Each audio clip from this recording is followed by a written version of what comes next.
in just 72 hours, this is gonna all be ice, and we're here to capture it. All right, so I just finished up setting up the first GoPro. It's a Hero 7, so it's a little bit old school, but we've got it alligator clamped. We're gonna stick it right up here on this plexi panel, ideally, if the angle's good. I re-downloaded the GoPro app to pair it to my phone, so that I don't have to constantly be running up here to check power, storage, all that sort of stuff. I can monitor everything remotely, and then when I need to swap memory cards, I can run up here and do that, and it should be pretty quick. All right, so now we're gonna go up to the catwalk, which I've never been up there before, but I'm a fan of catwalks. When I was in college, I used to work at the theater on campus, and we used to hang over the catwalks to change the lighting gels. So now I get to go up to the arena catwalk and mount a GoPro. It's gonna be fun. Okay, so we've got a slight change of plans. Originally, I had the Hero 7 connected at center ice, but as I'm going through setting up the other one, which is the GoPro Hero, their small, simple version, I realized that does not have a time-lapse feature on it. It only has the ability to shoot photo or video. So I think my best bet is to swap locations. I'm gonna take the Hero 7 from center ice, bring it up here to the catwalk where it can run time-lapse mode.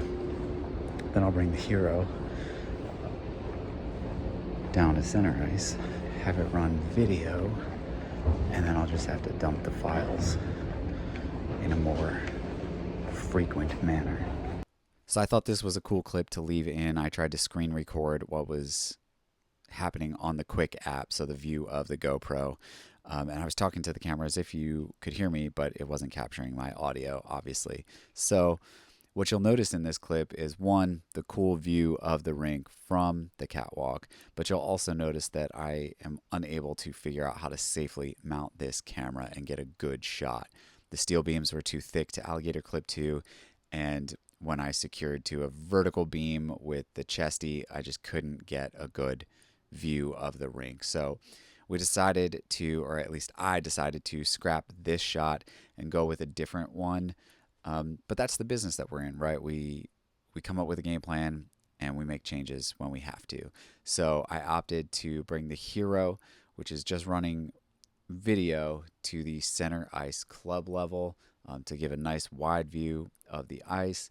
Then we had the secondary shot here at one of the bar levels, again up on the club level, to give a nice long view of the ice, which was pretty cool. This was the 7, so this was taking photos once every minute. Pretty cool. And then I did have a third GoPro set up closer to ice level near the boards. Here it is. But for the action happening further away, it wasn't that great. So I only cut back to that angle for the time lapse once. So I got the S5 2X all rigged out, got the V-mount shotgun mic, thank you Steven again, and I got the monitor, and 3 action cams set up for time lapses.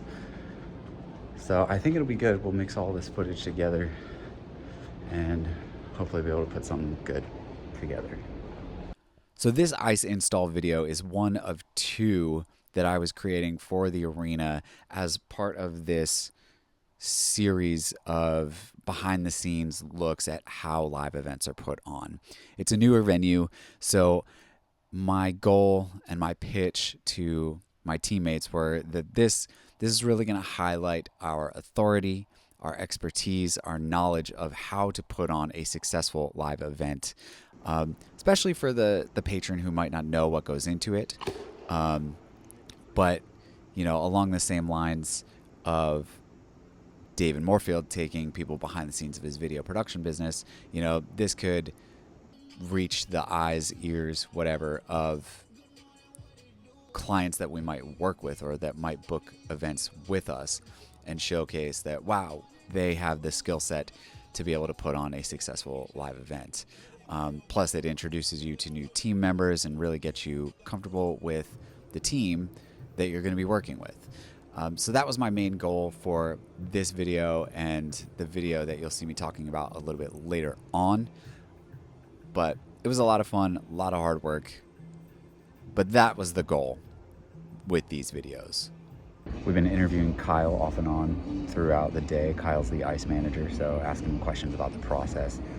And hopefully we'll cut all of that together into the look and final video. A little after 5 o'clock now. We got started filming around 8, so you're talking about a 9-hour day already.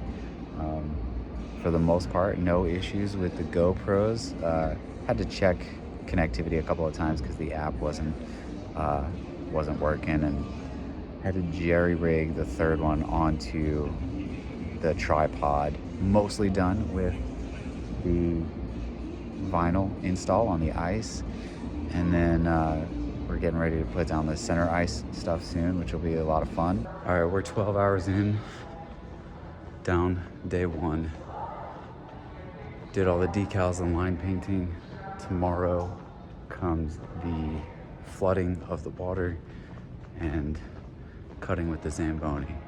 So the ice install video is up on the arena's YouTube if you're interested in checking it out. And then literally 4 days later, I was there to film an overnight conversion from a country concert back into a hockey tournament. So we're here at the arena and we are filming an overnight conversion. So it's just in here earlier in the week. We built the ice and then we put this floor in. Got some footage of us doing that for the concert that we had tonight.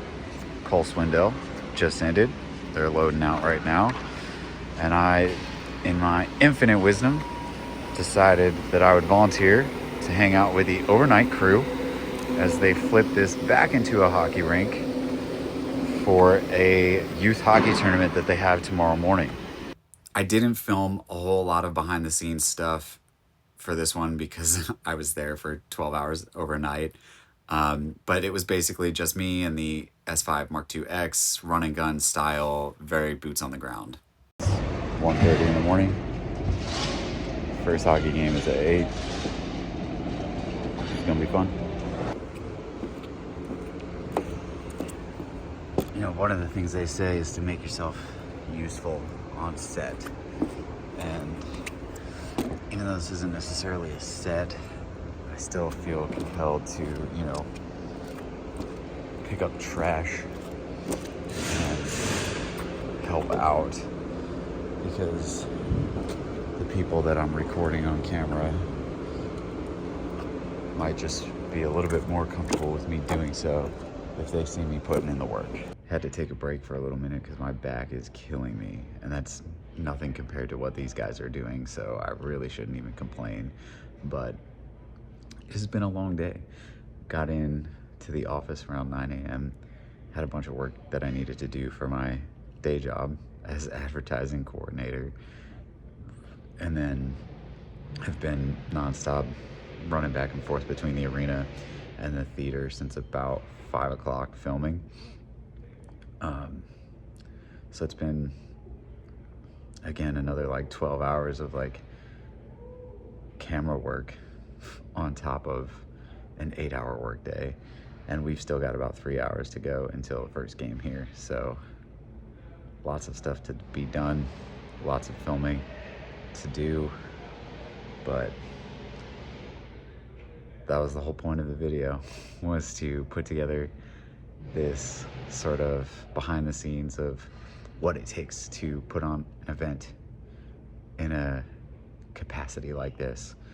So I think I'm getting some great footage. Can't wait to share it with you guys.